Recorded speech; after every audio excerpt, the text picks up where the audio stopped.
Behind the scenes of the Ivy Dumont building naming ceremony, a massive undertaking. People were a little nervous as it came closer to the day of the event. However, the mood was also very positive. From all accounts, Dame Ivy Dumont has always been a woman who pursued excellence in everything that she did. So it was of the utmost importance to produce an event that would be worthy of a woman whose influence over so many decades instilled that same spirit of excellence in those she encountered in her professional and personal life. All hands were on deck as the massive undertaking to transform the front of the building, which houses both Ministries of Education and Youth, Sports and Culture, began. National Insurance meticulously prepared both the grounds and the building by painting, extensively cleaning, putting down fresh sod, and new signage. It was now time for the very heavy lifting as the building columns were adorned with 24-foot drapes in the colors of our national flag. A bucket truck was used to place large black letters spelling out Dame Ivy's name above a full-color banner of her portrait, then covered with gold curtains to ensure that the reveal would be an astonishment for all in attendance and those watching on television. Everything had to be just right. Exact measurements were taken, and every decoration was perfectly straightened. Signs, both inside and out, portrayed portraits and the biography of our honoree. A massive tent was erected to shelter all of the invited guests according to the Ministry of Health's safety protocols and was decorated in Bahamian flag colors. 2 large monitors were placed on opposite ends of the stage, with the podium centered proudly displaying the Bahamas coat of arms.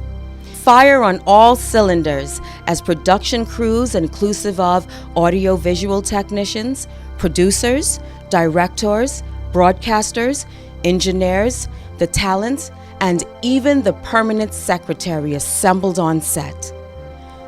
When it was all said and done, lights, cameras, action. It was showtime. From Long Island to Government House, Dame Ivy has led an exemplary life. Today, the Commonwealth of the Bahamas honors her legacy in a naming ceremony of the building which houses the Ministry of Education and Youth, Sports and Culture. This broadcast is a production of the Ministry of Education's Communications section with hosts Vaughn Albury, Denise Pratt, and Adama Williams. Well, this naming ceremony is for a lady who once occupied the highest post in the land. But Denise, I would say she's still humble and unassuming and would rather us not make so much of a fuss about her. Well, good morning to our viewers, and thank you, Vaughn. Indeed, it's a beautiful morning here in Nassau as we get ready to honor Dame Ivy Dumont, an inspirational woman who has led an impactful life. I believe her story is one most Bahamians can relate to. You know, Dame Ivy grew up in Long Island, just as my father did, and she was the eldest of 14 children. The mantle of leadership was placed upon her even at an early age, and she was regarded as a leader both in Long Island, over in Roses and Buckley's at her schools, and later on when she came down to Nassau and became a student at the Government High School. You know, Dame Ivy credits her extensive family ties and her Christian values as the source of her strength, which has enabled her to excel. You know, Vaughn, I was reading her autobiography, From Roses to Mount Fritz William, and in it, she gives credit to a higher power for her success. According to Dame Ivy, she, and I quote her, she rests and relaxes in the knowledge that her life is controlled and directed by a loving and merciful God. She goes on to say in her book that neither she nor any other human being could have created the life she has been privileged to enjoy. Dame Ivy Dumont has certainly led an impressive life. And she still continues to impact thousands of Bahamians by her actions. Well, today's naming ceremony is one of the few public events Dame Ivy has attended since demanding office as Governor General, our 6th Governor General, on November 30th, 2005. And due to COVID-19, health and safety protocols are in place, and the number of attendees to this event has been limited. You know that Dame Ivy comes from a big family, one of 14 children. So those children have produced children of their own and grandchildren. So Dame Ivy's family alone can fill this place we are occupying today. Well, joining us in our broadcast is our Adama Williams. Adama, tell us what you see from where you are. Yes, Vaughn, thank you so much. It's surely a joyous occasion today, and we're expecting overwhelming support for our most precious and most valuable Dame Ivy Dumont. And we've already seen the arrival of a number of dignitaries. Her family and friends have all gathered. We know there are COVID-19 restrictions, but the tent is already almost full, and we are so thankful for the support that we see so far. We're expecting the Dame herself, of course, and we're grateful that she's able to join us, that she's here among us as we celebrate her. We were also expecting our Governor General C.A. Smith to attend, but due to unforeseen circumstances, he is unable to attend today's event. We are expecting the Most Honorable Prime Minister Dr. Hubert A. Minnis, as well as Deputy Prime Minister, the Honorable Desmond Bannister, and the majority of our cabinet ministers, including the Honorable Jeffrey Lloyd, Minister of Education, and National Insurance Minister Brenzel Roll, who are directly involved in today's ceremony and event. Of course, we have, like I said, an overwhelming number of supporters already. Her family, friends, clergymen are all gathered in anticipation to celebrate this wonderful Bahamian patriarch. Vaughn? Well, thank you very much, Adama. We can't forget there are a number of senior government officers, permanent secretaries, deputy permanent secretaries, and others who worked with Dame Ivy along her long career. Though in politics, but her career spans so much more than that. Well, as we get set for our 11 o'clock start, we spoke with a number of persons who Dame Ivy has impacted. Yes, Vaughn, indeed we did. And, you know, just to wrap up, give you an overview of those persons, we spoke with former Director of Education, Iris Pinder, along with former Permanent Secretary, Elmer Galway. And we also spoke with the current Deputy Director of Education, Sharon Poitier, along with a former cabinet member in the Ingram administration, Shivago Lang. So let's listen into what they had to say about their time with Dame Ivy.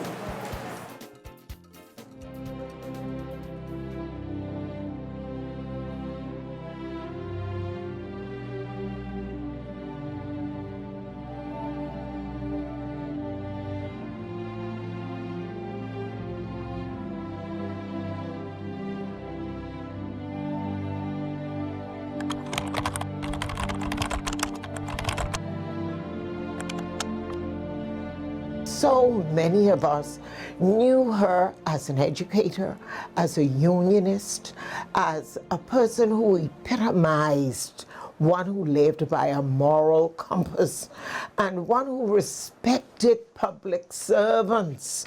And so we eagerly anticipated her arrival. What a grand occasion it really was.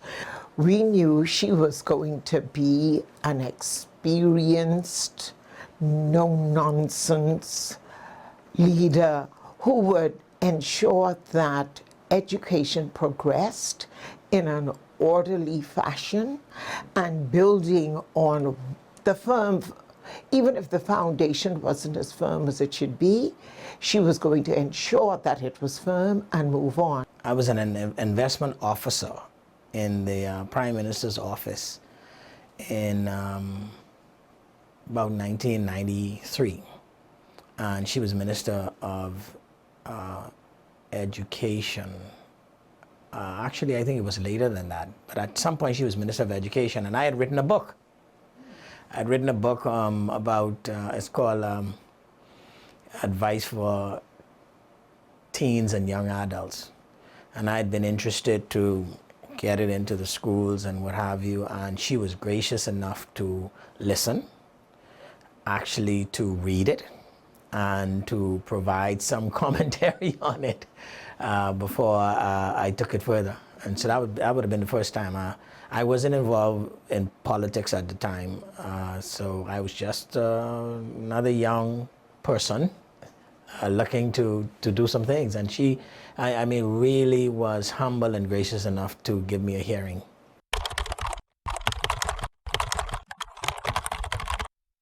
Dame Ivy epitomized all that you would want in a professional, but she was very human. She was kind. She was very gracious. She was firm. She was visionary. She knew exactly how to bring out the best in people, how to facilitate growth. Dame Ivy is always very welcoming, very accommodating, just a wonderful soul. It's always a pleasure being in her presence. And I think she has a genuine love for people.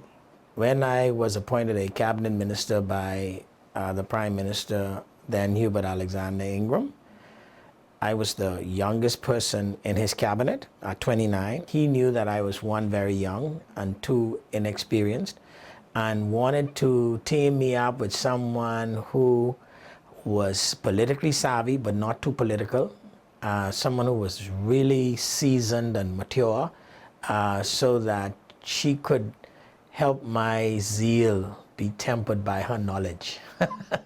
And that's the kind of person she is. She is just even keel, very thoughtful, intentional person, very calm, gracious but forthright, never pretentious. And you know, I was immensely blessed to have been given an early introduction to governance, political life, alongside Dame Ivy Dumont.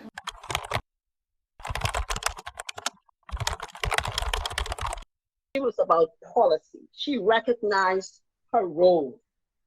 And so, but she also recognized that those around her and those in the wider community had input to offer to inform the policy. And so she allowed all of that happen. And so when everything came back, I mean, because you were, you know, during the period when you were considering all of these initiatives, when they now became real, you know, you had a stake. You wanted to make sure that they met with success. Dame Ivy herself was an educator. So she knew the importance of interacting with children, ensuring that they understood. She knew they learned best through example, by word and in deed.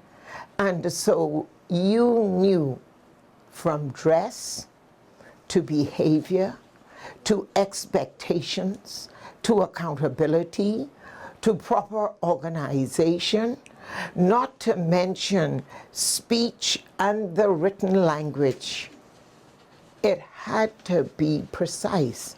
Professional always meant making decisions based on evidence. She was always the consummate professional. She dressed the part, she walked the walk. Nothing left the Ministry of Education unless it was perfect.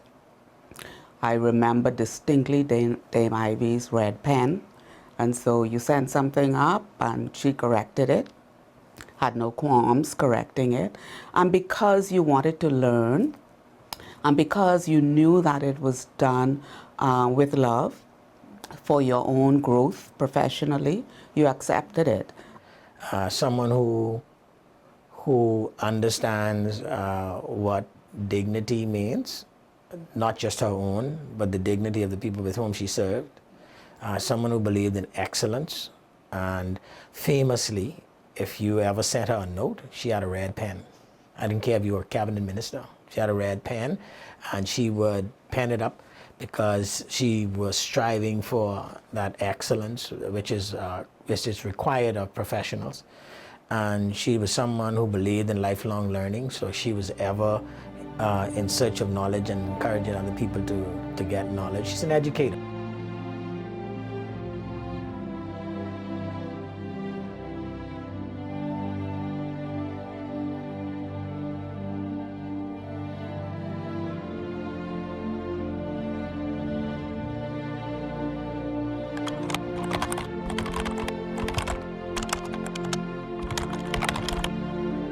I've seen her irritated, but never flustered. Right? I've seen her disappointed, discouraged, even angry, but never with the appearance of lack of control or a sense that, okay, now let's just decide what to do, not a raging bull against anybody or anything like that. It's just always a calming personality, always rational. You know, she had this way of allowing everybody to rouse, sometimes even elevate and get all excited, and then she steps in and she will say, okay, now that you've all had your say, what do we do? And that's her way. It's a marvelous asset to have when you are dealing with a diverse group of people and trying to resolve issues.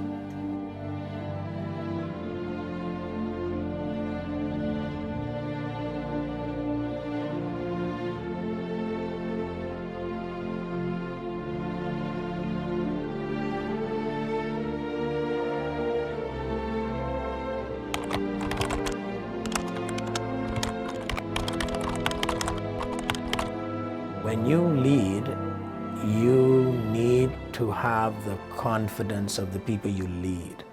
And that confidence comes from their sense that, one, you know what you're doing, that two, that you respect the people who you are working with, and three, that you have a level of confidence about your own self that says, I am also of value to this exercise. And so our leadership exuded all of those things. People, the first thing I think about when I think about people and her was respect.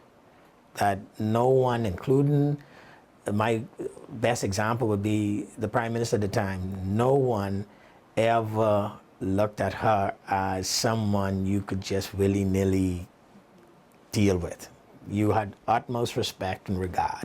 You listened to her, and even when you shared your point of view, even if different than hers, you know, you did it knowing that she didn't have any airs about her. She didn't think she was better than anybody else, even though you didn't get the impression she thought she wasn't as good as anybody else either, right? And so she was an excellent leader.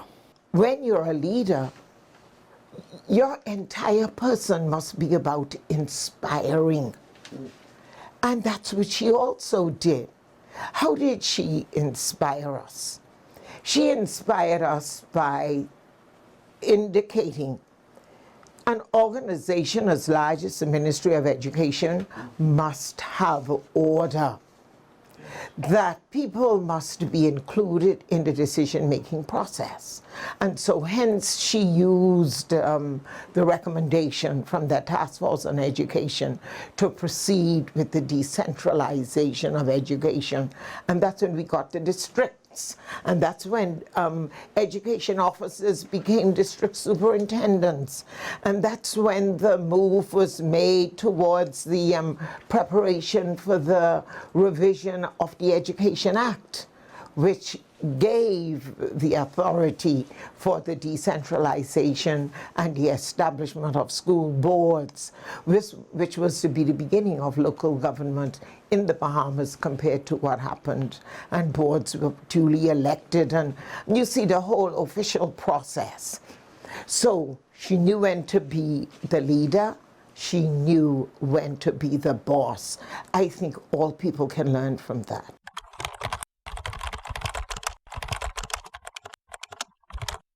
Wherever she worked and wherever she went, people recognized her as someone who was intelligent and also used her competence in a way of excellence. So she demonstrated her intelligence through excellence. And, you know, we're in a time where, you know, mediocre could pass, but I don't think that's what we want. And for me, certainly, I try with my colleagues to see how we could raise the bar, how we could push things, how we can make things better. And so the example of Dame Ivy and others is one that is in my mind when I try to help my colleagues and help the sector to become the excellent sector it ought to be. I learned so much from her because I watched her in meetings. You know, I watched, I listened, and I learned a whole lot. Dame Ivy developed a mini cabinet out of the Ministry of Education. And the senior officers at the beginning, those from the ministry, and of course the department was just in its embryonic stages of establishment because the Education Act had just been revised. We met every week to ensure that these objectives were being achieved. Minutes were taken and persons were accountable. And then when we got that process in place, then we met once per month. And wherever those of us who were a part of Dame Ivy's training, wherever we went as permanent secretaries or in other capacities, we use that model as a form of accountability. She was like a mother, of course, to me, a big sister, a friend, a confidant, and she is somebody that you can tell anything to, and you could be sure that it will be kept confidential. We all look up to her, not as an idol, but we all look up to her as somebody that we can go to anytime for advice, and she's willing to give it to you. Everybody, not just some, everybody. She is very grounded, and you know, if you know her, she is quiet, same unassuming, but she has a very strong faith.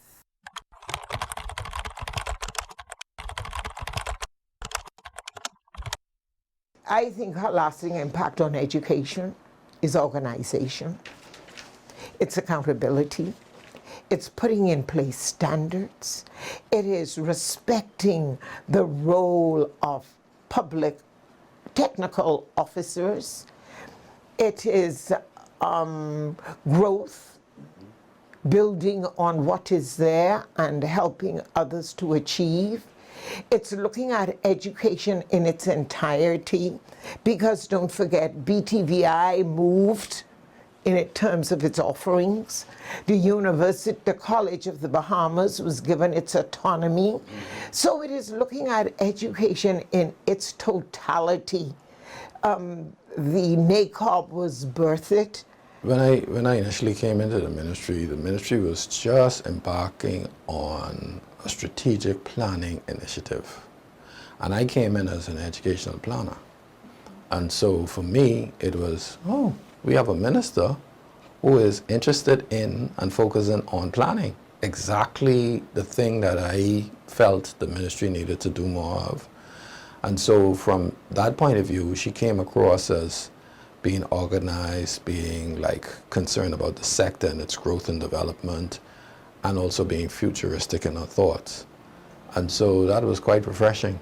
Dame Ivy is the Minister of Education who has made the greatest impact on education in this country. American historian Henry Adams opined that a teacher affects eternity.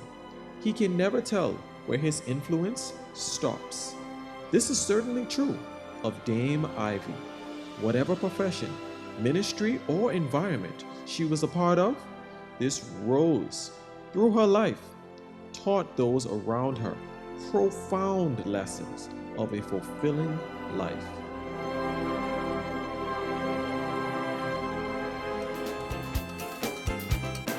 Well, and if you're just tuning in, you're watching a live broadcast of the naming ceremony of the Ministry of Education headquarters to the Dame Ivy Dumont building.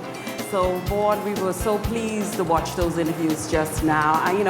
We get a sense from those that Dame Ivy has led a major life, and she's made a significant impact throughout our country. That's correct. I keep saying the ripple effect continues. From Roses to Buckley's to GHS here in New Providence, and her life as an educator. We can't forget all the roles that she's played, so many roles. She's won so many hats. She's influenced so many. But we're getting near to that 11 o'clock start. We already see the dignitaries are here, including our honoree and our Prime Minister. Well, we'll now go to our Denise, our Adama Williams. Adama, tell us what you see from where you are.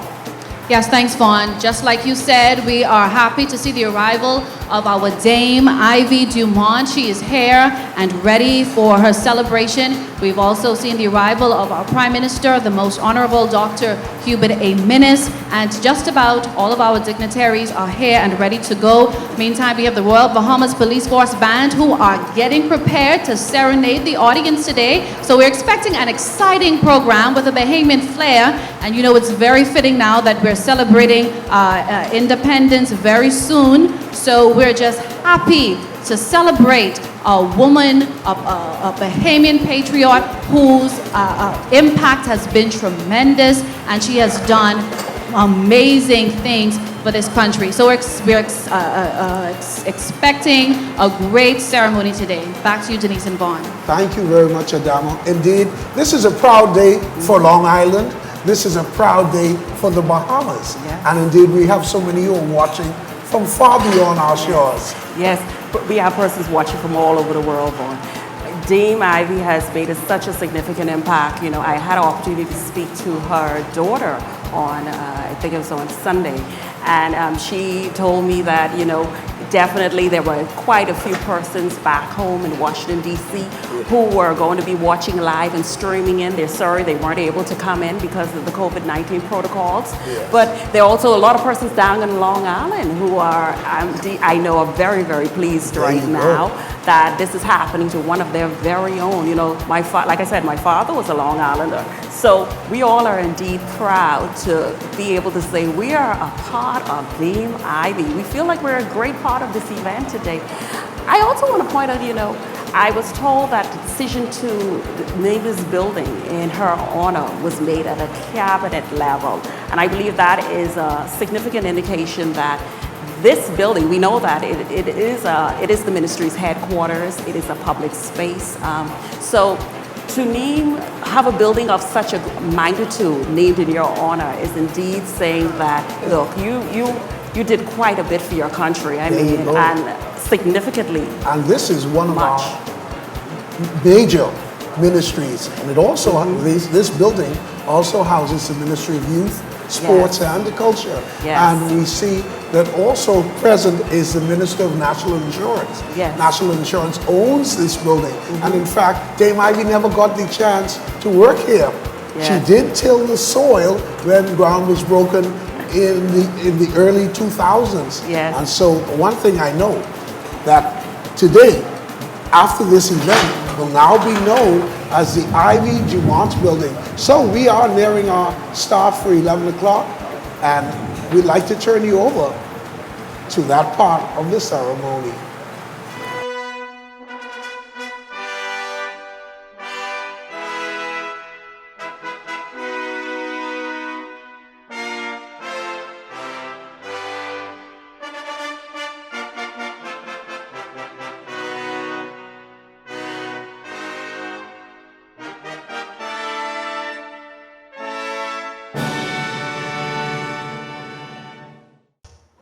Gentlemen, please stand for the entrance of the most honorable Prime Minister and our honoree, Dame Dr. Ivy Dumont.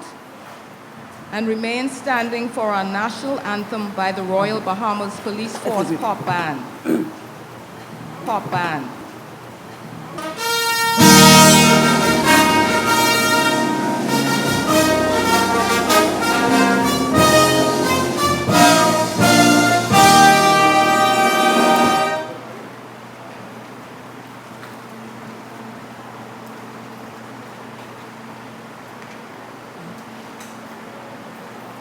Band will be accompanied by Miss Michaela King, a 10th grade student from the Government High School.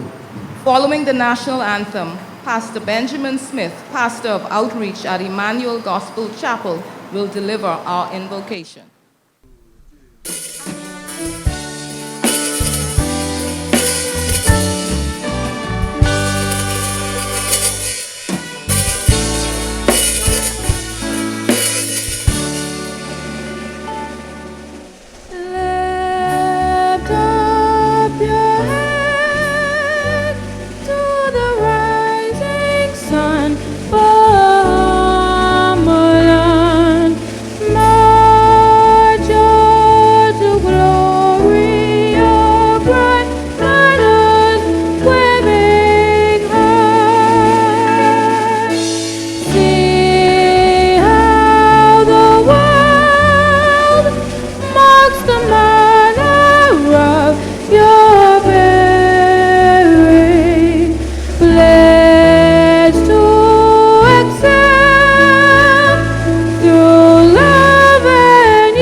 Ladies and gentlemen, may be seated. Thank you very much, Pastor Smith. The Most Honorable Dr. Hubert A. Minister, Prime Minister, our distinguished honoree, Dame Dr. Ivy Dumont, the Honorable Jeffrey Lloyd, Minister of Youth, Sports, the Minister of Education, the Honorable Iram Lewis, Minister of Youth, Sports, and Culture, the Honorable Brensel Roll, Minister of the Public Service and National Insurance, and other cabinet ministers, Mrs. Ron and Etta Adolph and Kobe Adolph, Mrs. Teresa Dumont, Deidre and Jahan Dumont, and other family members, Secretary to the Cabinet, Mrs. Nicole Campbell, Mr. Eugene Poitier, Permanent Secretary in the Ministry of Youth, Sports, and Culture, Mrs. Donella Bodie, Permanent Secretary in the Ministry of the Public Service and National Insurance. Other permanent secretaries, Pastor Benjamin Smith, Pastor of Outreach, Emmanuel Gospel Chapel, and Mrs. Smith. Mr. Troy Smith, Chairman of the National Insurance Board. Mr. James Moss, Director of the National Insurance Board. Presidents of the University of the Bahamas and the Bahamas Technical and Vocational Institute. Board chairpersons, former Minister of State in the Ministry of Education and Youth, Mr. Zhivago Lang, former Permanent Secretary in the Ministry of Education and Youth, Mrs. Willamay Salke, senior officials in the Ministry of Education, Youth, Sports, and Culture, and the Ministry of the Public Service and National Insurance, former senior officials in the Ministry of Education and the Ministry of Education and Youth, union presidents, other senior government officials, distinguished guests of Dame Ivy, ladies and gentlemen, good morning. And we include in our greetings those joining us by ZNS TV and by live streaming on Facebook and YouTube, particularly our former Governors General. I also take this opportunity to convey the regrets of His Excellency, the Governor General, who was very much looking forward to the opportunity to celebrate a fellow Long Islander. Our Governor General has just this past Friday been called away on emergency travel. My name is Lorraine Simonet Brister, Permanent Secretary in the Ministry of Education, and it is my great honor to serve as your Master of Ceremony for today's official naming of the Ministry of Education and the Ministry of Youth, Sports, and Culture Building for the former Minister of Education and the Minister of Education and Youth, the Most Honorable Dame Dr. Ivy Dumont.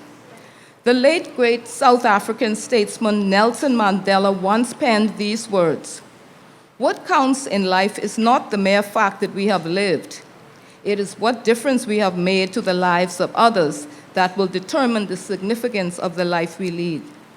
These simple but poignant words very succinctly and aptly describe the life and witness of our honoree. As the first female Governor General in the Commonwealth of the Bahamas, and as the first and only female Minister of Education, Dame Ivy has blazed a trail for both men and women to follow. You will hear much of what she has accomplished today. And coming now to welcoming you officially to this morning's ceremony is the Honorable Iram Lewis, our energetic and determined Minister of Youth, Sports, and Culture. Following the Minister's remarks, we will be treated to a baritone solo by Mr. Eric Clariver, a 2021 graduate of C.B. Bethel High School. Minister Lewis.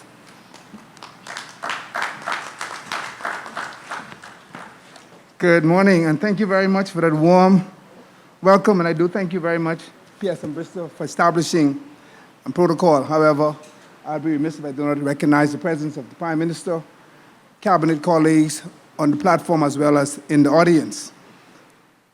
When Dame Ivy drove up this morning and she came out of the car, she greeted Minister Lloyd by name. She came over and she greeted Minister Roll by name. And when she got to me, she said, "And you are the young one." I thought she was going to say, "And you are the young, handsome one."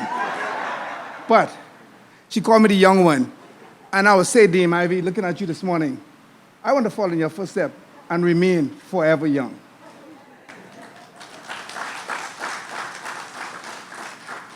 It brings me great pleasure to welcome you all to what I believe is an opportunity to honor the contribution and character of a Bahamian icon. Dame Ivy Dumont has unassumingly yet mightily made a large impact on what Bahamians have aspired to be and become. Alongside her contributions to education as a longtime educator and past Minister of Education and Youth, as was earlier noted, the depth of her impact has been detailed in classroom lessons over many years, I dare say over many decades. It is an incredible feat when an educator evolves from imparting lessons to creating a legacy that becomes lessons content. And I'll break that down. It is important, and so important, that she is no longer teaching a subject, but her legacy is so important now. She is now the subject of what is being taught. And I think for that, she deserves a round of applause. Moreover, as the world moves towards the goal of emphasizing gender equality, Dame Ivy Dumont is a household name that represents decades of efforts made by women to positively shape many sectors of our society and the possibilities that exist for all of us to make a mark that rings as loud as this naming ceremony. This exercise is happening at a time when the contribution of our countrymen are needed more than ever, and while the entire country is observing in great expectancy as to our country's future. In this regard, our activities today are evidence of events we can focus on that takes away space from all that is going on around us. More importantly, we should never stop magnifying the accomplishment of our very own. And I'll repeat that, we should not stop magnifying the accomplishments of our very own. Ladies and gentlemen, today we pause briefly to do just that. Dame Ivy Dumont, I salute you on a stellar job. Your contributions to nation building through education and youth development will continue to play an integral role in the further advancement of young people throughout our country. Because of you and other trailblazers like yourself, the foundation for advancement in education was laid. We can now boast of free preschool education, free tertiary level education, and a more diverse group of trades offering at the Bahamas Technical and Vocational Institute. It is my hope, ladies and gentlemen, that this building will continue to be the epicenter for the advancement of education and youth development in this country, that the work produced within these halls will continue to propel young people to rise to attain a legacy such as yours, Dame Ivy. I am privileged to welcome you all to this momentous occasion in our country's history. May God bless you all and bless the remainder of the ceremony.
Thank you, Eric. Your solo was wonderful. And we at the Ministry of Education were very proud to learn that Eric has been accepted into some of the top universities in the United States to study music. These include the Berklee College of Music, Louisiana State University, Indiana State University, and Florida A&M University. We wish him the very best in his studies.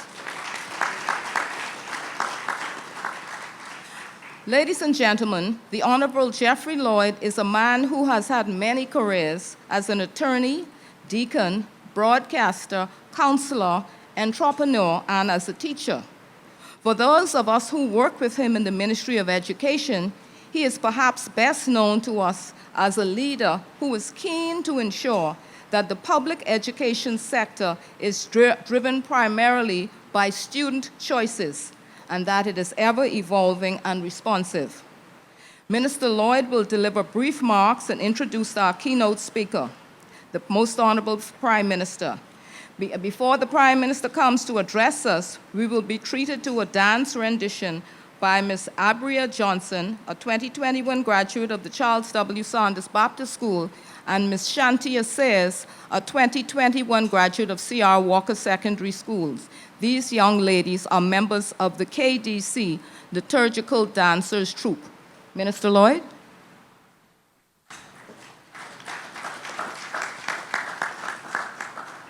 Thank you very much, Mr. Sombristo.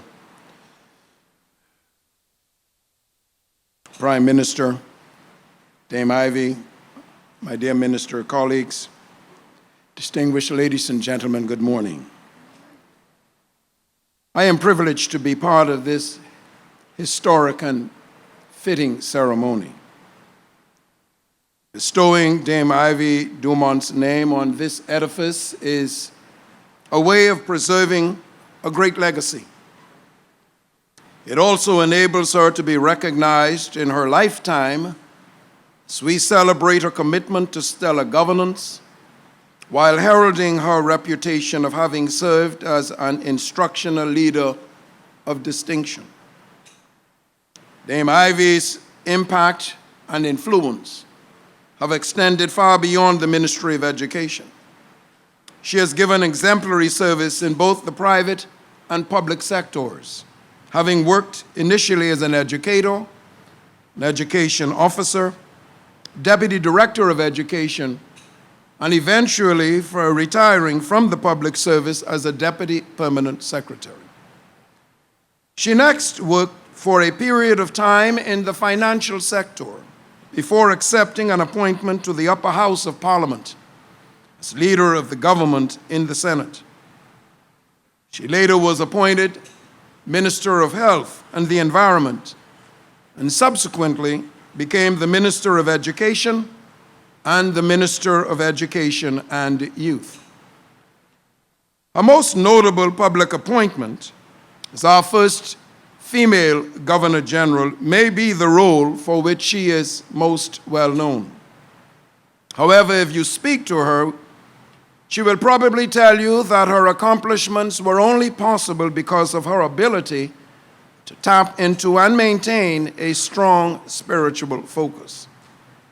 According to her autobiography, this focus has never and will never leave her. In her autobiography, Roses to Mount Fitzwilliam, she credits her success to three things. She writes, and I quote, "First, I developed a personal, direct, ongoing prayer life. Secondly, my knowledge of and dependence on the Holy Spirit for direction and affirmation was strengthened and deepened. Thirdly, I learned the value of the spirit of discernment and the gift of wisdom."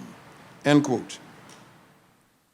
Dame Ivy, you are indeed a wise woman, for you have tapped into a reservoir of knowledge that can never run dry or fail you. We are also told in James chapter 2, verse 17, and I quote, that faith by itself, if it does not have works, is dead. End quote. Clearly, Dame, you have the faith and you did the work.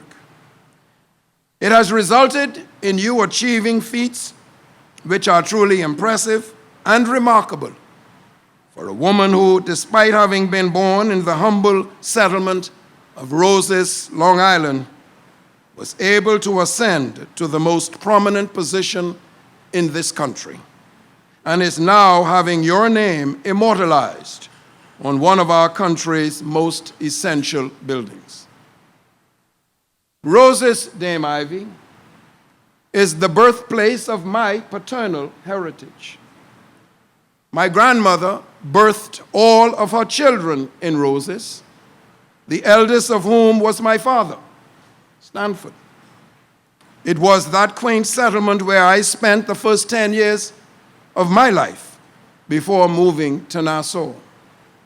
How amazing life is that I, as a son by descent of that sacred soil, would be today participating and honoring, through this naming, the life of Rose's most distinguished daughter.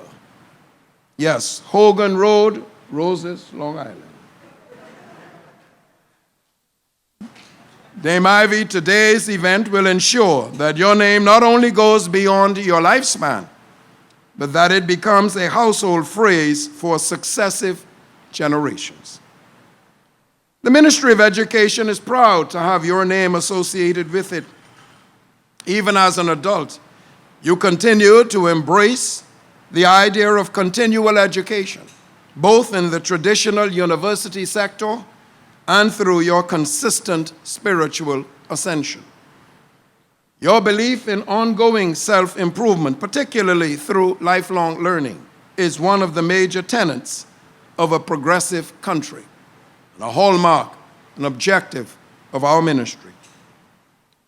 Ladies and gentlemen, we believe that the decision to grant this public space Dame Ivy's name motivates others to emulate her in seeking to expand their competencies to their full potential.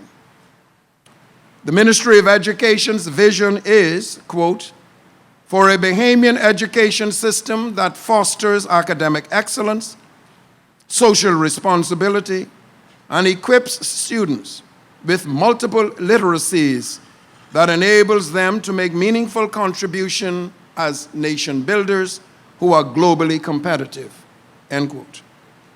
Accordingly, permitting a building of this significance to bear an individual's name is not an ordinary gesture. The decision to do so demonstrates an acceptance of Dame Ivy's exceptional national contributions, particularly to the development of education throughout the Commonwealth of the Bahamas.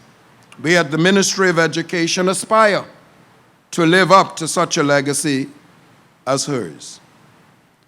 Dame Ivy, on behalf of the staff, the Ministry and Department of Education, we say a huge thank you for all that you have done in laying the foundation for a bright and beautiful future for scores of Bahamian children, including those yet unborn. God bless you. Ladies and gentlemen, following this dance presentation, you will hear from one who also is of humble origins, the Prime Minister of the Commonwealth of the Bahamas, the Most Honorable Dr. Hubert Alexander Minnis. Thank you.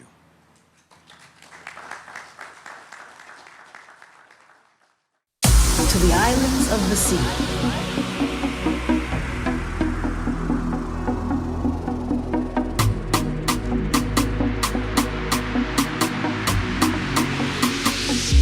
Welcome to the island.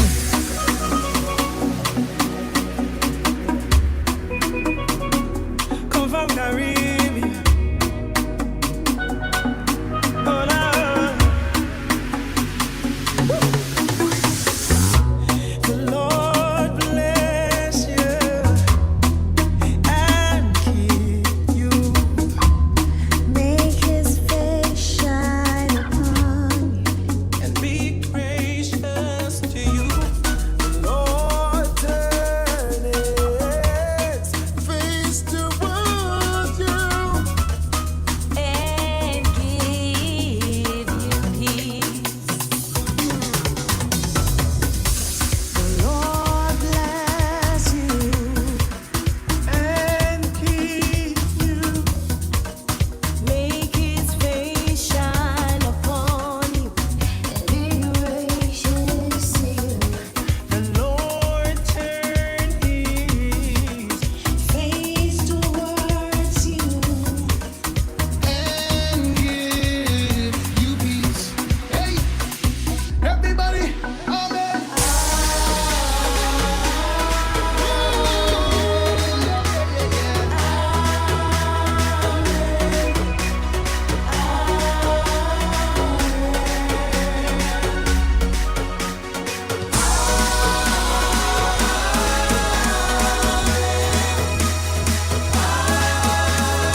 Thank you very much, Abria and Shantia.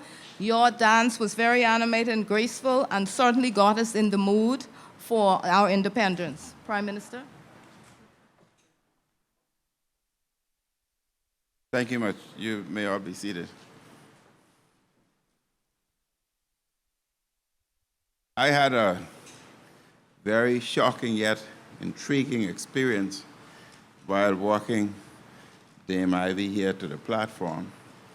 She said to me, "Prime Minister, you're walking too slow." And I had to speed it up. But I also said to her, I want to know what exactly are you eating and what you're doing to remain so young and energetic.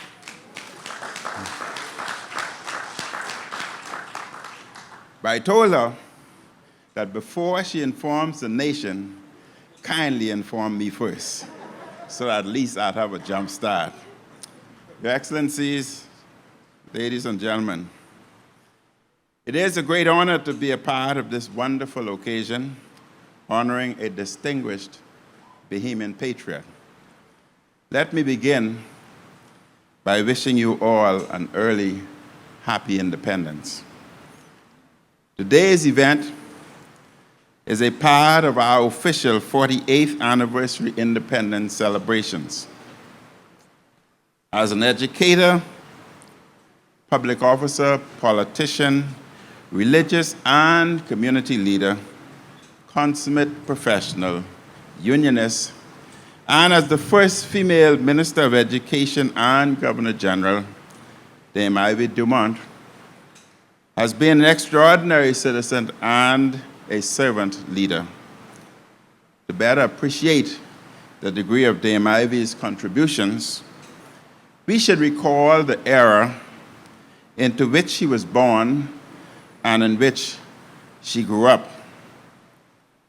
Her early years were in the period during and immediately following the Second World War, which included a period of decolonization. She hails from Long Island, the birthplace of a number of Governor Generals and extraordinary educators. There is something special in the spirit of Long Islanders.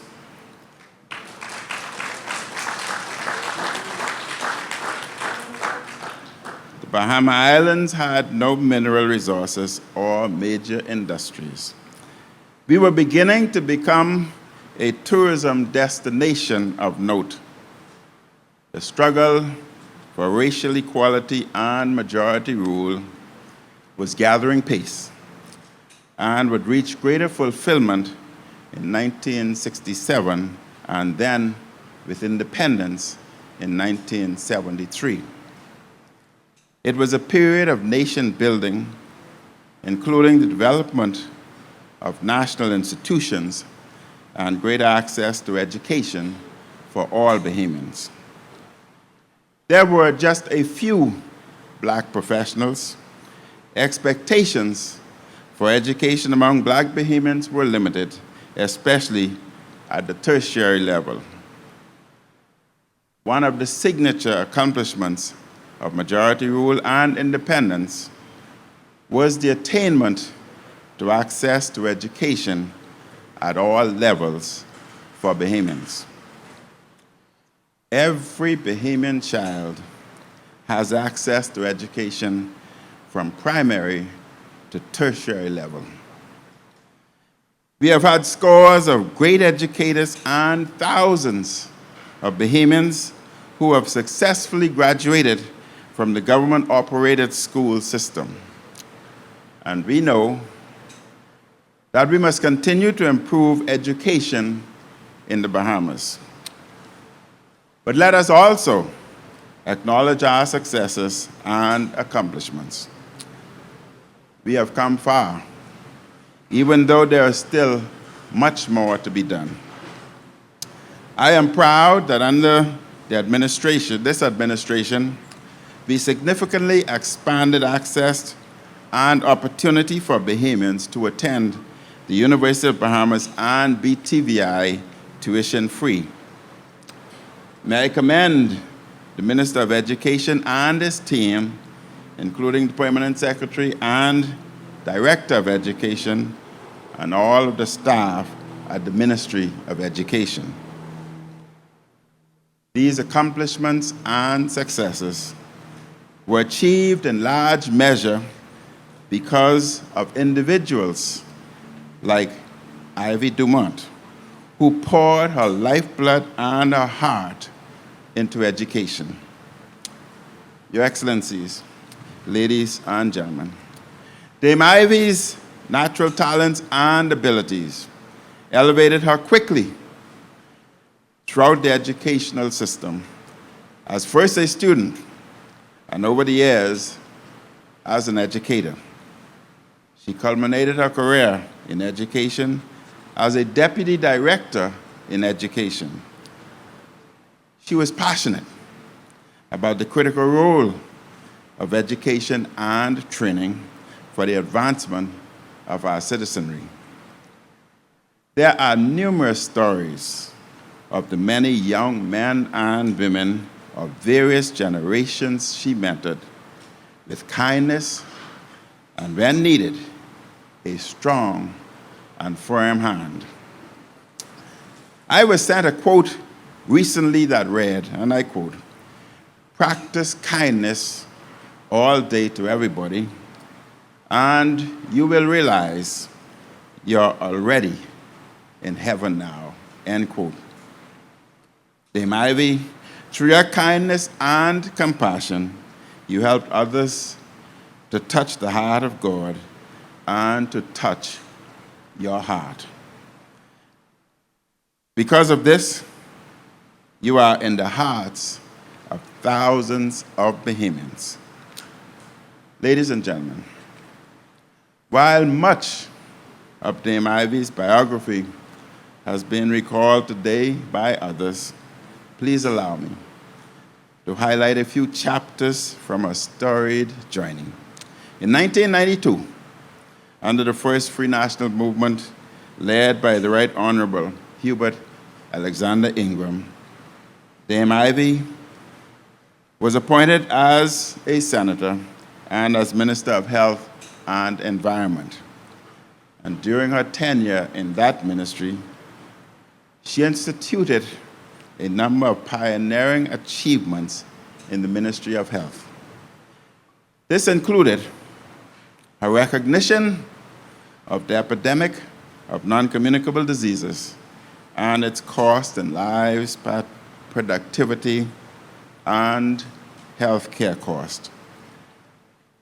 As early as then, she spearheaded a national health drive to encourage Bahamians to adopt healthy lifestyles. What she spearheaded then is even more critical now, especially after the COVID-19 pandemic has dramatically demonstrated the risk of comorbidities. Ladies and gentlemen, Dame Ivy's adept leadership as Minister of Education between 1995 and 1999, and as Minister of Education and Youth until 2001, was a critical period of transformation in Bahamian education. As Dame Ivy is an educator at heart, she possesses a keen understanding of what was required to advance our education system. Under her leadership, the first Indigenous language arts book for primary school students was published and utilized throughout the government-operated school system. Dame Ivy paved the way for technological advancement in education, overseeing a project to computerize the school system. Her impact on student development included the government's guaranteed scholarship loans program, the expansion of the Teacher Cadet Corps, the reintroduction of two-tier high schools, the implementation of magnet programs, and the expansion of distance education. Ladies and gentlemen, while Dame Ivy brought an extraordinary range of intellectual gifts to her various posts, she is a woman of tremendous virtue. And these virtues include humility, generosity, patience, fairness, and resilience. In naming this building in her honor, we are memorializing her stellar contributions to nation building, her example as a citizen, and her generosity of spirit. When new generations of students ask, who is Dame Ivy? We have an extraordinary Bahamian story and example to share with them. She has taught us lessons in character, lessons in citizenship, lessons in compassion, and lessons in Christian witness and service. Dame Ivy, for this we owe you enduring and loving gratitude. May I borrow from and slightly paraphrase Shakespeare's Twelfth Night? Dame Ivy, in response to your boundless generosity, I quote, we can no other answer make but thanks and thanks and forever thanks. Ladies and gentlemen, ultimately, a good citizen seeks to do what is best to advance the common good. This is the essence of what we see demonstrated through Dame Ivy's journey from Roses, Long Island to Mount Fitzwilliam and beyond. I am told that in her retirement years, Dame Ivy continues to offer her gifts as a Bible teacher and as a speaker at workshops and seminars. On behalf of the people and government of the Bahamas, I extend congratulations to Dame Ivy on this most deserving honor.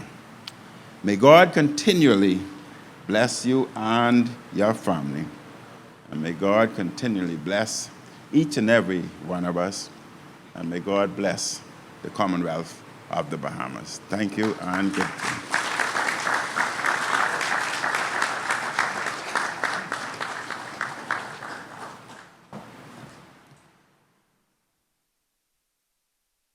Thank you so very much, Prime Minister. You have certainly captured the very essence of Dame Ivy and have clearly demonstrated why generations of Bahamian children will forever treasure the indelible print she has left on the education and youth sectors, and which will forever be immortalized in this edifice.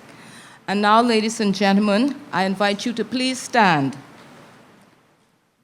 as we welcome to the podium our honoree, the Most Honorable Dame Dr. Ivy Dumont.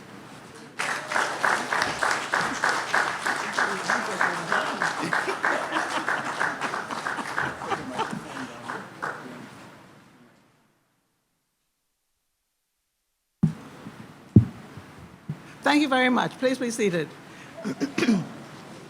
I was just saying to the Prime Minister that I think he just wants to help me, and I'm very grateful. A man's strong arm on your elbow does feel good from time to time.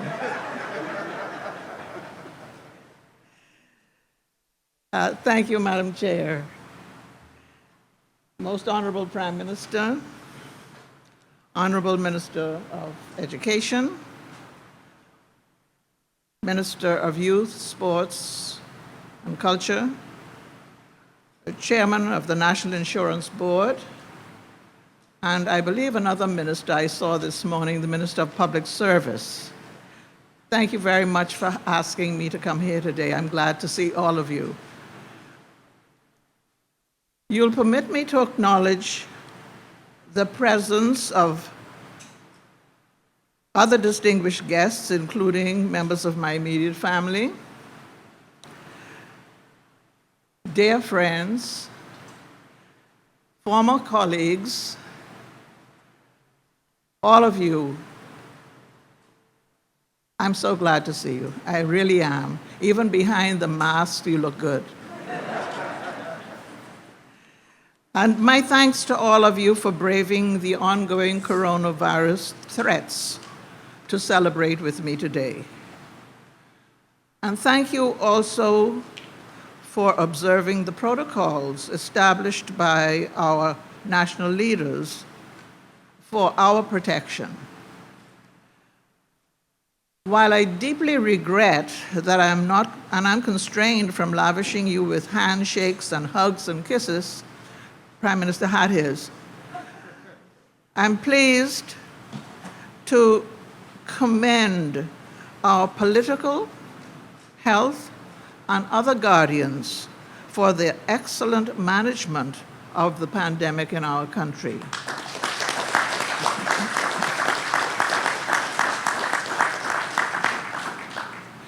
May I also recognize the many persons who were involved in preparing for today's event.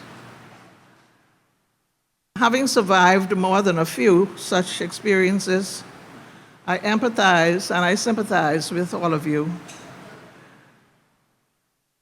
especially the ones who were called behind-the-scenes workers. You have my gratitude. You'll have the day off tomorrow, I think, I'm told.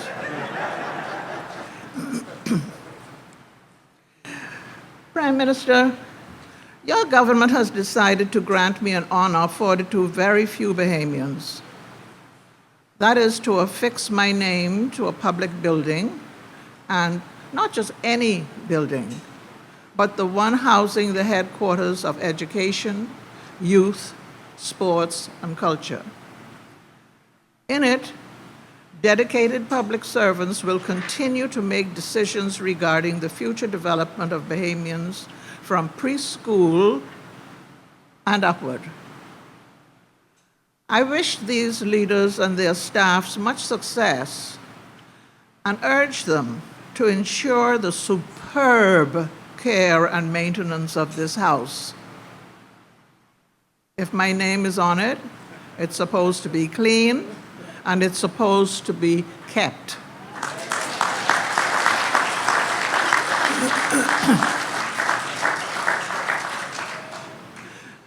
Now, Prime Minister, I need to tell you a sort of quasi-open secret. It's this. There's one position in the Department of Education that I really desired, but never secured. I really, really wanted to be Director of Education.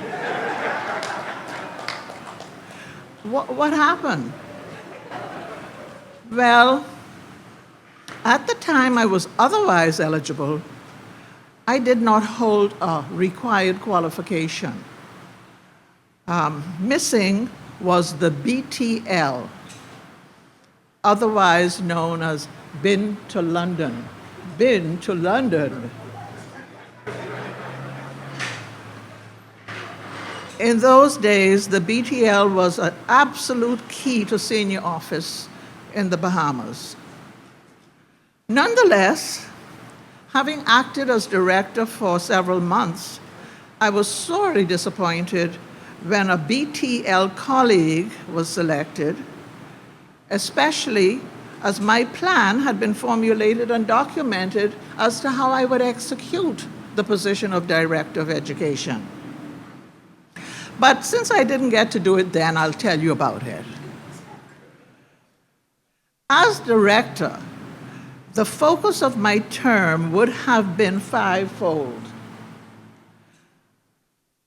flowing from the acronym STEAD. Follow me. The S stands for schooling, which when I was a child we used to call book learning. Knowledge, basically. The T stands for training, which I thought would include apprenticeships, mentoring, and the like. The E stands for experience, field trips, excursions. It's a shame that children who live in certain parts of the country don't know so much about other parts of it. The A stands for attitudes, kindness, patience, self-control. And the D stands for deportment, conduct, behavior, respect. Those are the things that would have been foremost in my thinking about implementing my plan as Director of Education.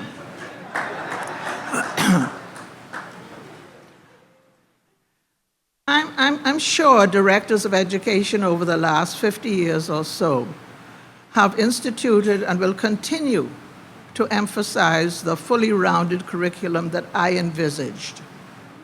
And all of us are the better for it. As we saw this morning, performances by the graduating students, that warmed my heart beyond belief. But in the event and in the foreseeable future, if the need for a director arises,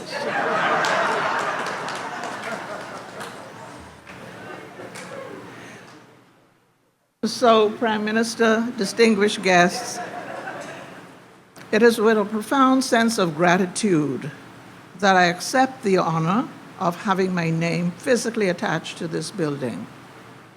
And now that my secret is out, perhaps the relevant decision makers will ensure that a suitable chair is reserved for me inside. Not the work, just the chair. Again, many, many thanks and much love to all.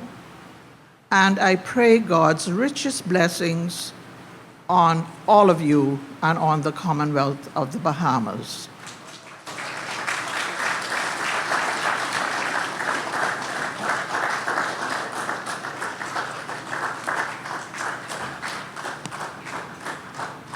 I'm glad I have you to help me today. He's being so helpful. Thank you.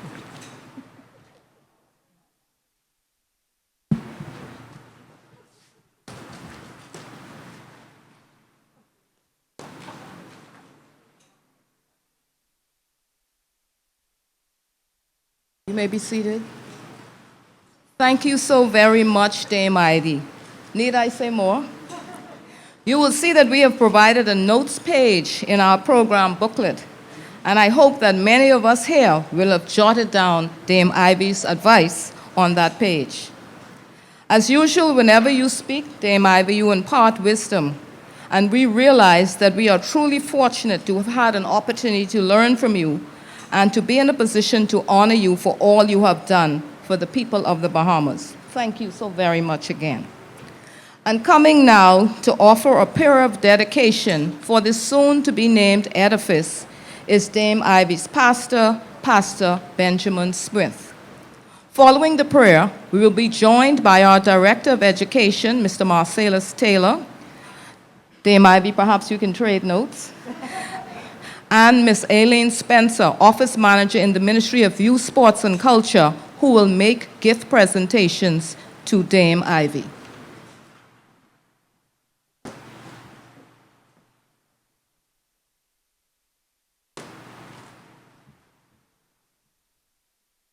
Good morning once again. I would be remiss if I didn't add my congratulations to Dame Ivy Dumont and her family. Thank you very much for what you've accomplished and the lives that you've influenced across the Bahamas.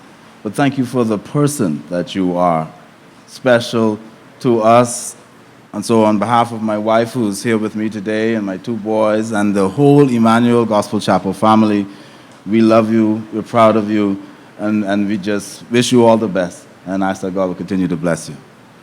Can you stand with me, please, as we say a prayer of dedication for the building. Lord, we know that today has happened and occurred because this is a moment of purpose that you have designed. Your purpose in the life of Dame Ivy. We know, Lord, that you also have a significance in place. It was you who placed Adam in the Garden of Eden and prepared it for him. It was Jesus, your son, who was here on earth as he was leaving. And he said, I go to prepare a place for you, and I will come again and receive you unto myself. We believe, and I believe, that this moment, Lord, was designed by you. This moment was directed by you, such that this building today would be named in honor of Dame Ivy. We thank you, Lord, for all of her contributions. We thank you for the things that she has put into the lives of so many that she's come into contact with. We ask, Lord, now that this building, as it is named in her honor, would be a representation of all that she has been, all that she has done, her excellence, her integrity, her hard work, her patience, her heart of caring, and even most importantly, Lord, the fact that she lived her life as a light, honoring you every step of the way, even to this point today in her journey. And so, Lord, we just ask a special blessing upon her today and upon her family. We ask that your favor would be with her and that it will continually be with her. And Lord, that as persons come in and out of this building, that they would begin to look at this place as a beacon of caring, a beacon of a place of opportunity. And Lord, that you will continue, Lord, to cause all of those that come in and out to be inspired once again when they look at the name on this building and recognize the person that this building represents, Dame Ivy, and her heart of love and care for people. Thank you, Lord, for all that we will do in this place. We now ask, Lord, your blessing in this prayer of dedication. We now say to you that we bless you, and we thank you, and we honor you in the name of the Father, and of the Son, and of the Holy Ghost. Amen. Most Honorable Prime Minister, Minister Lloyd, ministers of the government, other distinguished ladies and gentlemen, and most especially our honoree, Dame Ivy Dumont. Good morning. Up until about 10 minutes ago, I thought my job was secure. But it seems that I'll have to prepare myself for any eventuality. And so I'd better do this well. At least I can go with a bang.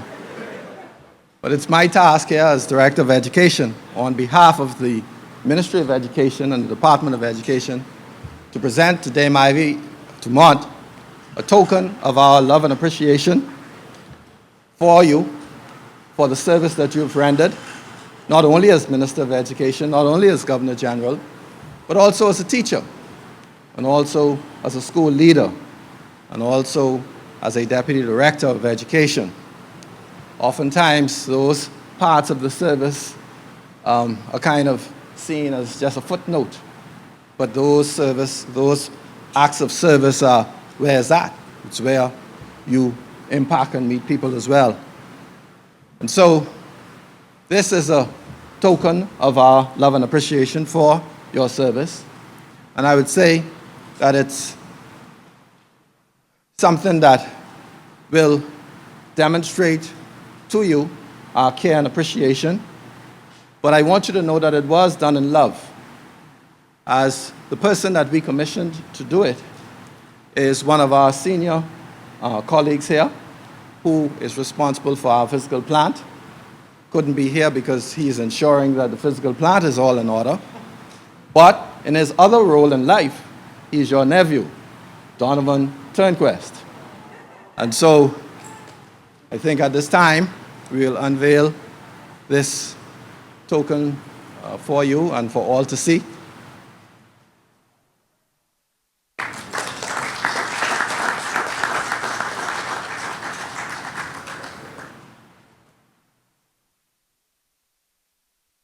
A photo of you and also a poem by Mr. Ken West. And so we hope you will appreciate it.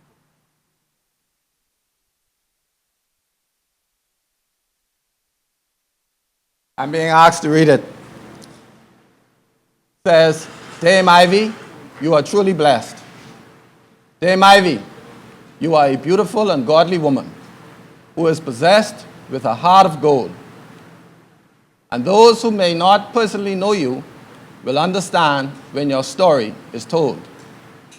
Your entire life has been one of giving, with no expectation of anything in return, because you believed that God would bless you with riches you could never earn. Anyone who has had the opportunity to meet you or sit and speak with you for a while were the beneficiaries of your charming personality and basked in the warmth of your beautiful smile. You are a stellar example of our youth, for our youth, a woman who is truly worthy of praise. You always have a positive message to deliver, and you are able to do so in so many ways. Continue to be beautiful. Continue to be the beautiful woman that you are. Continue to allow His word to be your guide.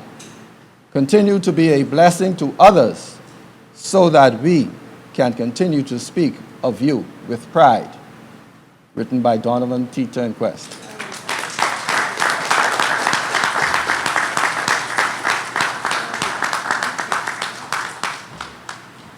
Standing on established protocol, good morning. It is indeed an honor to present a small token of appreciation to the Most Honorable Ivy Dumont for your invaluable, committed, dedicated, and service to the people of the Commonwealth of the Bahamas. Thank you.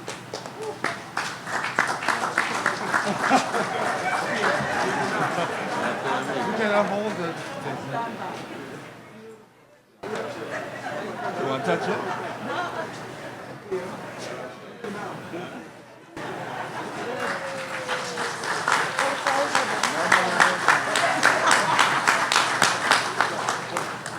On behalf of the Minister of Education, the Minister of Public Service and National Insurance, and the Minister of Youth, Sports and Culture, thank you. Good morning.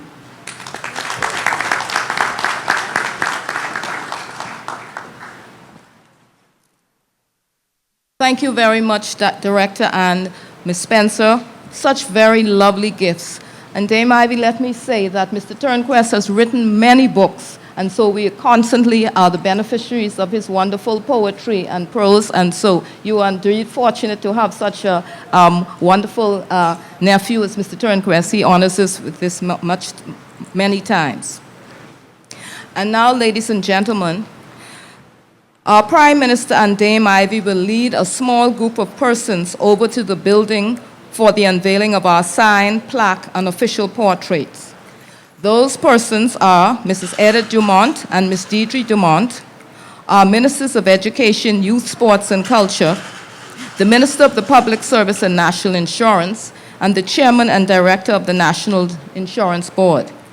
I wish to emphasize that this ceremony has been planned as per the directives of the Ministry of Health for operations in a COVID-19 environment, and we ask the remainder of our in-person guests to remain in their seats and to watch the unveiling on the monitors.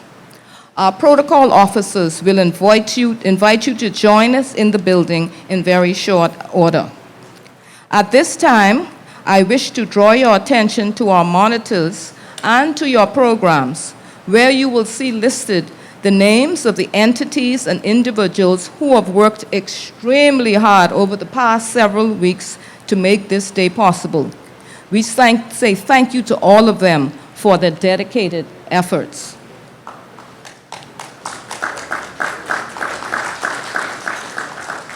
And now the end is near, And so I face the final curtain. My friend, I'll say it clear. I'll state my case, of which I'm certain. I'll live a life that's full. I travel each and every highway, but more, much more than this, I did it my way. Oh yes, there were times, I'm sure you knew, when you bit off more than you could chew. But through it all, when there were times I ate it up and spit it out, the record shows I took the blows and did it my way. I've loved, I've laughed, I've cried, I've had my face, my share of losing. And now, as tears subside, I find it all so amusing to think I did all that. And may I say, not in a shy way, oh no, not me, I did it my way. And now, Denise, the Ivy Dumont building has now been officially named. Yes, Lord, it is indeed a fitting tribute to a woman of honor. We are so pleased that, we'll be able to say that this building actually bears her name, a patriotic Bahamian. The Ministry of Youth, Sports and Culture, along with the Ministry of Education, both ministries are housed in this building, and Dame Ivy has positively impacted both of those ministries in her service to our nation. As this naming ceremony draws to a close, I have to say a bit about her speech.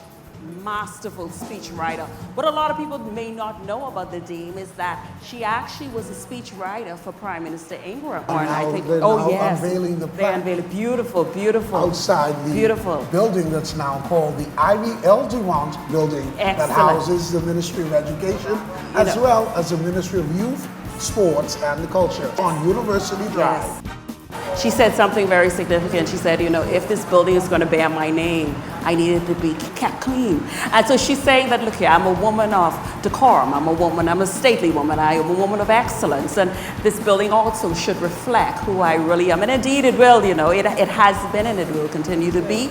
Many Bahamians feel that way about our public buildings. Excellent. There's been a state of disrepair for too many that we can feel comfortable with. This has always been a signature building for the government of the Bahamas. And now with Dame Ivy's words and her name emblazoned on the front of this stately building, she says she expects it to maintain the standards with which she is held for her life. Excellent. I think Adama is ready for us. I see her over there with former Permanent Secretary Joshua Sayers. So I think we can go over to Adama now. Okay, Adama, what do you have?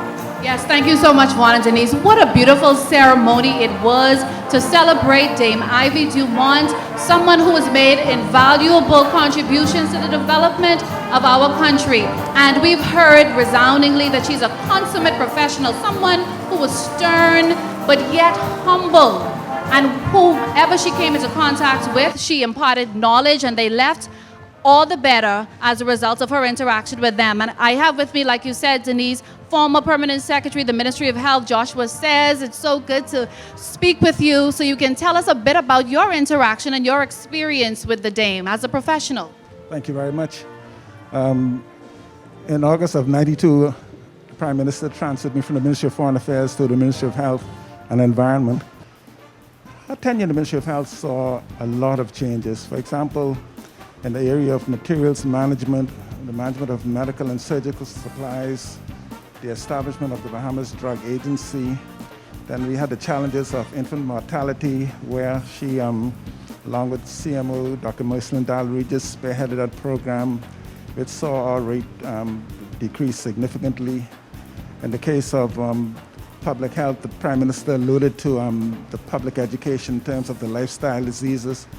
Here, Story Health Bahamas was a beautiful collaboration between the Bahamas Medical Association and the private sector, emphasized on living healthy lifestyles. Then there also the solid waste management program, the collection of refuge, and also national cleanup programs. On the international scene, the World Health Assembly and the Pan American Health Organization. In fact, she is very instrumental in seeing the first Caribbean director of the Pan American Health Organization elected, Dr. George Arlene. With respect to the International Convention on Biological Diversity, she hosted that first meeting of the parties in Nassau in 1994. That was a tremendous experience for her. And you know, the Ministry of Health is a very complex organization, and she instituted the Health Cabinet, which mandated every senior official to come to meeting every Friday morning precisely at 9 a.m. And her view is that if your office can run one day without you, well, you don't need to be there. That is the kind of inspiration and commitment to leadership she has exhibited over the years. And she really started the development of decision-making from the Ministry of Health, famous 7th floor, and eventually ended up being in the Public Hospitals Authority. So yeah, she has made tremendous contribution to the Ministry of Health. Certainly, and I was very pleased to have had that opportunity to work with her during this time. Wow, as we can see, and as we've been hearing all day, Dame Ivy's profile is pretty extensive. She is touched, and she's a balanced woman, a balanced citizen, involved in so many spheres in society. She worked as a youth person in education. She's also worked at the Ministry of Health, like we've heard Mr. Sayers say. She's been very instrumental there. So we're going to chat briefly with someone else who she has impacted, one of her former colleagues who she has worked with. I think we have on standby Miss Elise Delancey. Mr. Delancey, it's a pleasure to speak with you about this wonderful Bahamian, Dame Ivy Dumont. I understand that you worked with her just briefly, but you have a more personal connection with the Dame. Tell us about that. Actually, she is my Aunt Ivy. My mother and her and several others, Susan Wallace and people from that era, they graduated, they were among the first graduates from the Bahamas Teachers College. So I actually call all of them aunt, and their children did the same for my mother. But what I would like to say is she was a friend beyond compare to my mother. As she was going through her illness, she stayed with her and stayed with my family throughout. And on behalf of my family and every one of us, I'd like to say a public thank you for her support and her unwavering just being with us throughout that. That speaks to the kind of person you are hearing them talk about today. So yes, I spoke with her briefly, but I am more personally involved with Dame Ivy. So thank you for this offer. Thank you so much. You and I, Denise, we really got to see what all this involved. As we see passing us right now, some of Dame Ivy's family, our sisters, brothers-in-law, nieces and nephews, and some of the permanent secretaries as they're making their way inside the Ivy Dumont building. Indeed, Vaughn. It was a very impactful ceremony, and it reminded us that Dame Ivy, I think it's fair to say that she's one of the most influential Bahamians of the 20th century in the Bahamas. And beyond. and beyond. Yes. Clearly, the history books will chronicle her story, and we're indeed pleased that this building has been named in her honor. But I think we must balance it, because Dame Ivy, if you read her autobiography, she said she let us know that everything wasn't always roses. Hey, with the roses, there were some thorns. Roses, yes. Yes, but Denise, she remained steadfast, she remained unmovable steadfast. till the end. And indeed, in her book, From Roses to Mount Fitzwilliam, Dame Ivy talked about having had those disappointments.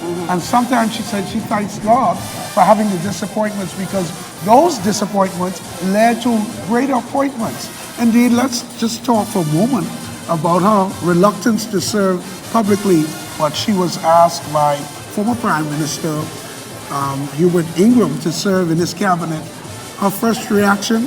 Well, you know, initially she was in the Senate, in the upper house, and her first reaction actually was no, because, you know, there are many issues, especially when you're being a female. She has always been on the background. Walking into the public Writing service. speeches for the members of the Free National Movement and others. But to move into the forefront, you know, many persons can be hesitant about that. You know, there's quite a bit of sometimes backlash that comes with that. And she talks about that in her book.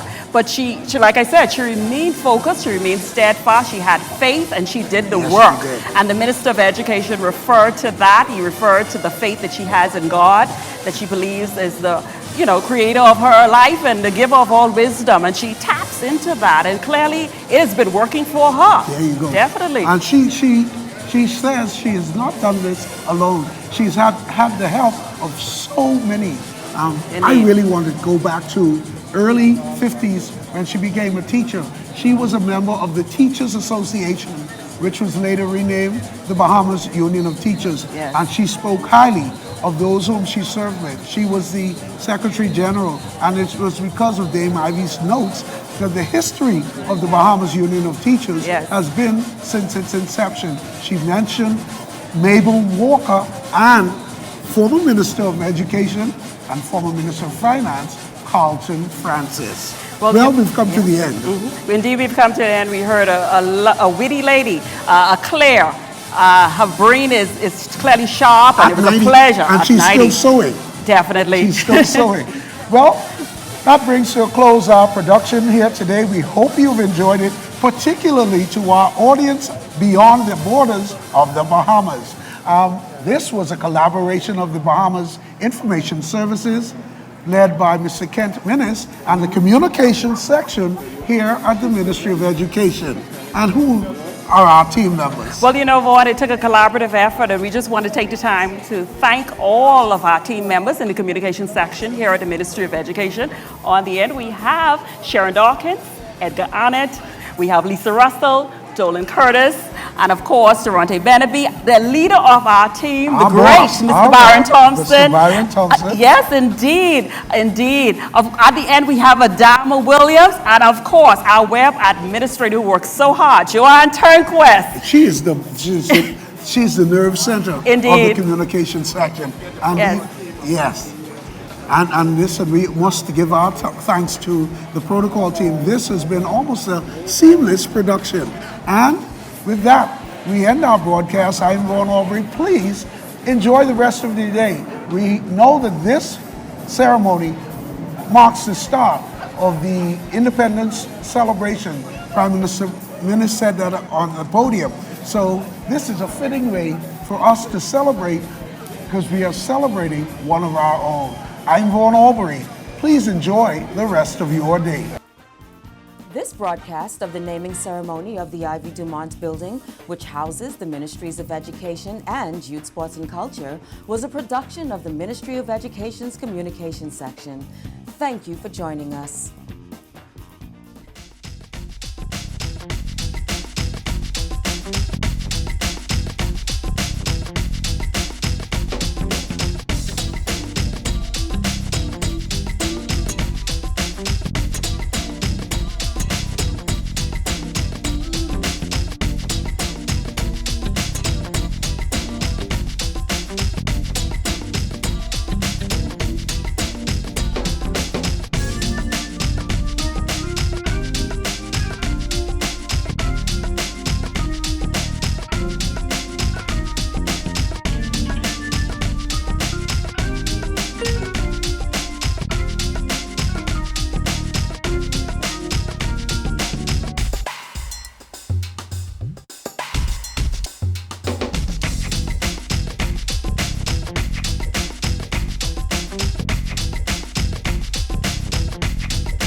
Ministry of Education commends the thousands of students who sat the 2020 BGCSE examinations despite the challenges of COVID-19. Their results demonstrated resilience as students adjusted to virtual learning, persisted through exam postponements and delays. The top 36 achievers received between 5 to 13 A's, including Kamori Soy of Queens College, who got the best overall result with 13 A's.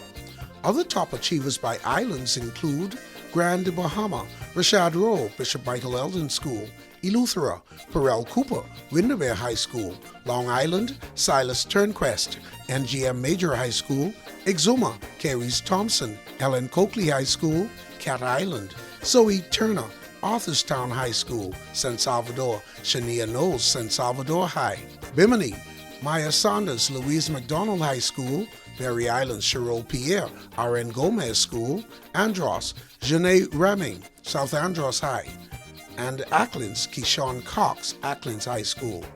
Minister of Education, Jeff Lloyd. I'm proud of you, proud of each of you. I congratulate and I thank God for you and for what you demonstrated over this past 14 months. And despite the ongoing pandemic, the 2021 national exams are now underway and on schedule. For Ed Talk, I am Vaughn Albury. Want to stay in the know? Subscribe. Text 819-BMOE. That's 819-2663. Remember to like and subscribe to our social media platforms.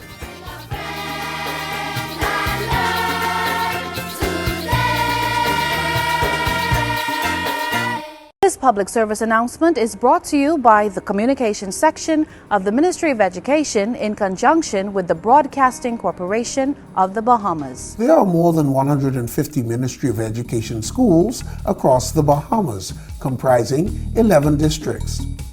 Do you know which district your school is in? Here is how to find your school. Step 1. Go to the Ministry of Education Bahamas.com website. Step 2. Click on the Schools tab on the main menu. Step 3. Navigate to your school's district. Let's use C.R. Walker Secondary School as an example. C.R. Walker is a school in the New Providence Northern Secondary Schools District. Click on the New Providence Northern Secondary Schools District. Step 4. Navigate to the C.R. Walker icon and click. That leads to C.R. Walker's webpage and Facebook page. There you will find pertinent information regarding C.R. Walker. Using these steps, you can find information on all public schools nationwide. Remember, stay informed. Stay in the know.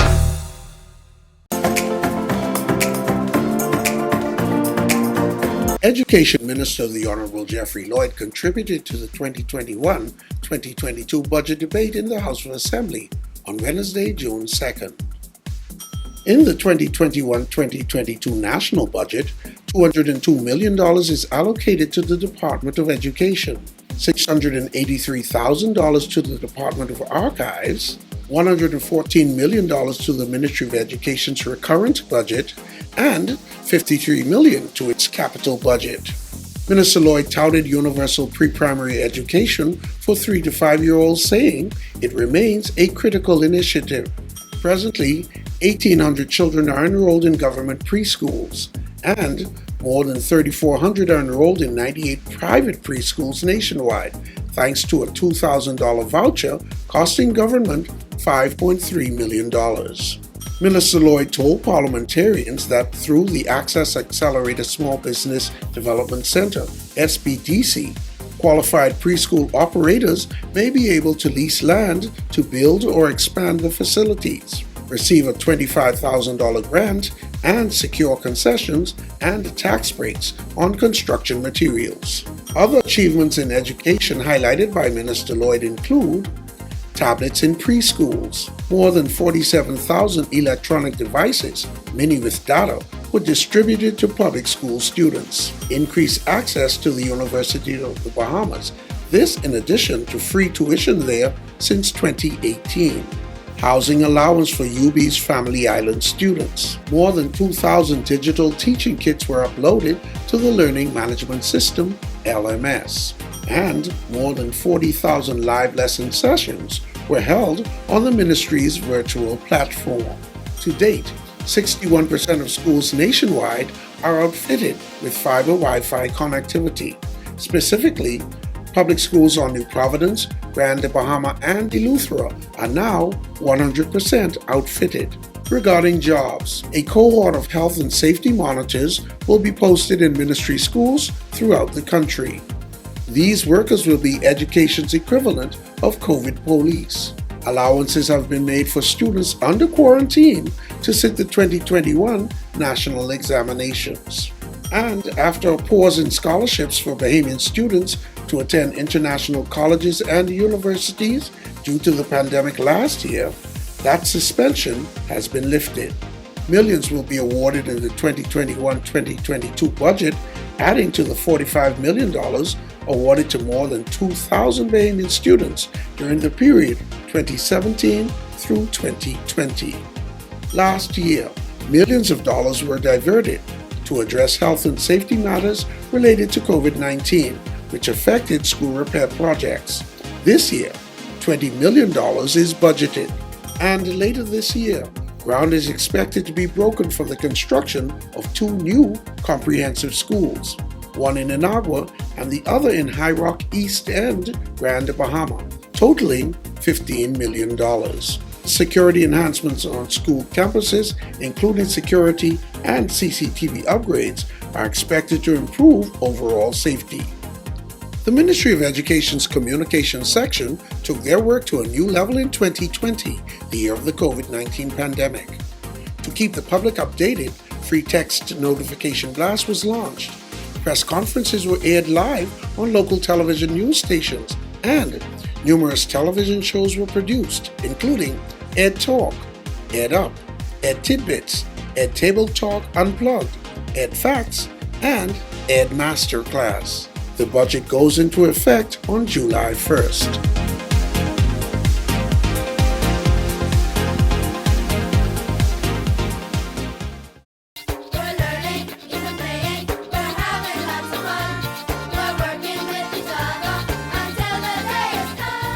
The Ministry of Education commends the thousands of students who sat the 2020 BGCSE examinations despite the challenges of COVID-19. Their results demonstrated resilience as students adjusted to virtual learning, persisted through exam postponements and delays. The top 36 achievers received between 5 to 13 A's, including Kamori Sawyer of Queens College, who got the best overall result with 13 A's. Other top achievers by islands include Grand Bahama, Rashad Rowe, Bishop Michael Eldon School, Eleuthera, Perel Cooper, Windermere High School, Long Island, Silas Turnquest, NGM Major High School, Exuma, Carries Thompson, Ellen Coakley High School, Cat Island, Zoe Turner, Arthurstown High School, San Salvador, Shania Knowles, San Salvador High, Bimini, Maya Saunders, Louise McDonald High School, Berry Island, Cheryl Pierre, R.N. Gomez School, Andros, Janae Reming, South Andros High, and Acklands, Keyshawn Cox, Acklands High School. Minister of Education, Jeff Lloyd. I'm proud of you, proud of each of you. I congratulate and I thank God for you and for what you demonstrated over this past 14 months. An art exhibition under the theme Preserving Our Coral Reefs took place here at the Diagula Art Foundation on May 20th, 2021. The exhibition commenced with the cutting of the ceremonial ribbon, which was carried out by Mrs. Patricia Minnis. Mrs. Pamela Armley, principal of Uriah McPhee Primary School, gave a statement. 2020-2021 has been one of numerous unforeseen challenges, and the journey continues with unfolding creative talents at Uriah McPhee Primary School. Trevon Taylor, grade 3 student, gave a testimony on creating his art project. My project is about a coral reef, which is an underwater ecosystem. It was made by using recycled materials. The Honorable Jeffrey Lloyd, Minister of Education, brought remarks. And Mrs. DeAguila and Whitehead threw open the idea of a competition as such. Out of the 600 plus students in the school, they receive over 500 projects. Mrs. Saskia DeAguila thanked everyone who made the art exhibit possible. On behalf of the DeAguila Art Foundation, I wish to thank everyone who made this event here today possible. For Ed Talk, I'm Lisa Ballard. Want to stay in the know? Subscribe. Text 819-BMOE. That's 819-2663. Remember to like and subscribe to our social media platforms.